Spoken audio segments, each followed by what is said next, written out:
Buenas tardes. El día de ayer se dio una audiencia más del caso de Javier Duarte, que es un caso que ha sacudido a la conciencia pública nacional, a la opinión nacional. Es uno de los casos que más han indignado de corrupción al país, porque supimos paso a paso cómo fue que esta red de corrupción e impunidad que se tejió alrededor del PRI para desviar recursos públicos a campañas, para robarse programas sociales, para crear empresas fantasmas, iniciaron, por ejemplo, falsificando firmas de las personas para desviar programas sociales. Les decían a las personas que les iban a dar un apoyo de un programa de empleo temporal, les recogían sus credenciales de elector, el apoyo salía por 15,000 pesos y al final de cuentas o no se lo daban o se lo daban por una parte. Luego, con esos mismos datos personales, con esas credenciales de elector, lo que hizo el PRI fue construir empresas, dar alta a empresas fantasmas sin la autorización de las personas, empresas que en realidad no existían, y contratarlas para el pago de servicios, para obras, y que esas obras jamás se realizaron en el país y al final de cuentas se dieron. Incluso pues hubo acusaciones muy severas a Javier Duarte de que se había tratado con agua a niños enfermos de cáncer, con falsas quimioterapias, y creo que bueno, hay toda una indignación porque el caso de Javier Duarte es el caso emblemático de la peor generación de gobernantes de la historia. No es solo Javier Duarte, es Miguel Alonso en Zacatecas, es César Duarte en Chihuahua, es Rodrigo Medina en Nuevo León, es Roberto Borges en Quintana Roo, y son una red de gobernadores que además, si ustedes recuerdan esta famosa entrevista de Enrique Peña Nieto en tercer grado, en ese programa de Televisa que hacía debate político, son los que decía el presidente hoy que eran el nuevo PRI, hablaba de que iba a haber un nuevo PRI. Bueno, yo quiero leerles, hay un periodista muy bueno en esta crónica judicial que se llama Arturo Ángel, que es un periodista de Animal Político, que subió una crónica de lo que fue la audiencia con Javier Duarte el día de ayer, y uno se pregunta si cuando dice MIT que ellos se deslindan de Duarte, que obviamente nadie se lo cree porque la Secretaría de Hacienda fue la que le dio el dinero a Javier Duarte, a César Duarte, a Miguel Alonso, a Rodrigo Medina, a Roberto Borges, cuando él estaba. Llegaron apoyados por el PRI, ellos desviaron recursos a las campañas del PRI, los actuales gobernadores del PRI fueron apoyados por esta red. Bueno, más allá de eso, ayer pasó algo muy grave en la audiencia. La Procuraduría General de la República, en este nuevo sistema de juicios orales, no pudo demostrar la solidez de las pruebas. Aquí está la crónica de Arturo Ángel, es un periodista de Animal Político, Arturo Ángel 20 en Twitter, y es muy importante que la lean ustedes. Lo que la PGR intentó hacer es sanar un error de origen, que ahí es donde uno se pregunta, hay dos posibilidades: o son muy tontos que no saben hacer su trabajo, o son verdaderamente incapaces de hacer su trabajo, o son cómplices de la corrupción y en realidad se equivocan para favorecer a la corrupción.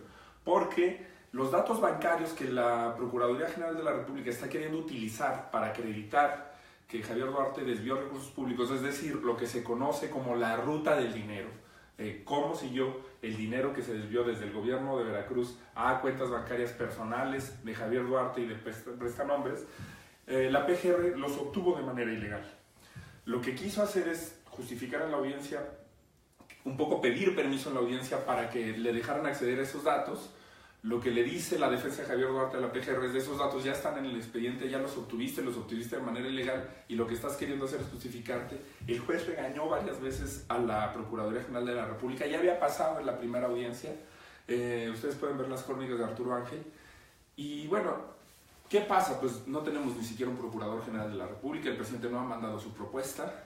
Nosotros estamos peleando por una reforma integral a la Procuraduría General de la República y ellos ni siquiera pueden nombrar a un Procurador General de la República. No tenemos a un abogado de la nación. ¿Qué significa eso?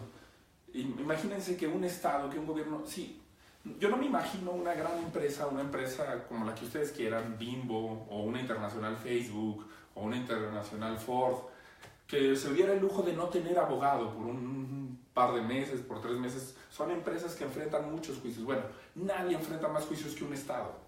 Nadie enfrenta más juicios que un gobierno, de todo tipo. Denuncias, el encargado de procurar y administrar la justicia, pues es el procurador. ¿Cómo es posible que no tengamos un procurador? ¿Cómo es posible que la PGR esté descabezada? El otro día fui y les enseñé cómo está el edificio de Reforma inservible porque no le dieron el mantenimiento, se robaron el dinero para el mantenimiento del edificio de la Procuraduría. Jesús Murillo Caram, Arely Gómez, los que dijeron que ya se habían cansado, los que no quisieron buscar la verdad en el caso de Ayotzinapa y en muchos otros. y además está descabezada, no opera donde debería de operar, está con gente o incapaz o cómplice de la corrupción. Para el caso, en el beneficio de los ciudadanos termina siendo lo mismo. Pues es una actualización muy grave. Nosotros creemos que no, que el caso de Javier Duarte lo van a llevar más allá de las elecciones, se van a esperar a ver qué pasa en el resultado electoral, que el PRI está queriéndolo exonerar. No podemos creer que sean tan incapaces. Es lo que está denunciando Javier Corral en el caso de Chihuahua, que están protegiendo a César Duarte, por eso tiene esta caravana que hoy estuvo en Tepic, que va a estar en Guadalajara, que el domingo próximo va a llegar a México, que ha recorrido buena parte del país informando sobre el caso de César Duarte y los desvíos del exgobernador de Chihuahua. Por eso vemos a muchos de estos personajes como candidatos.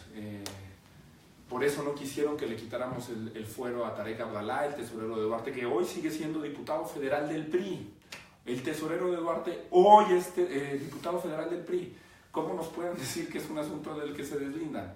Hoy es diputado federal del PRI el tesorero de Javier Duarte. Los funcionarios de César Duarte hoy son diputados federales del PRI, candidatos en Chihuahua por el PRI. En fin, me parecía muy importante compartirles eso, actualizarlos y decirles que ojalá que podamos seguir este tipo de periodismo muy importante, muy profesional que se hace y que estemos atentos. No podemos permitir que esta lucha ciudadana que hemos dado, que va más allá de partidos, que va más allá de las elecciones, porque quienes defraudaron a México, le hicieron este daño a México, paguen sus actos de corrupción, salgan impunes. Hay que seguir y darle un seguimiento muy puntual al caso de Javier Duarte y no permitir que el gobierno lo libere. Sea por cómplices o sea por incapacidad, no podemos permitir que este caso emblemático de corrupción e impunidad termine siendo perdido por el Estado mexicano.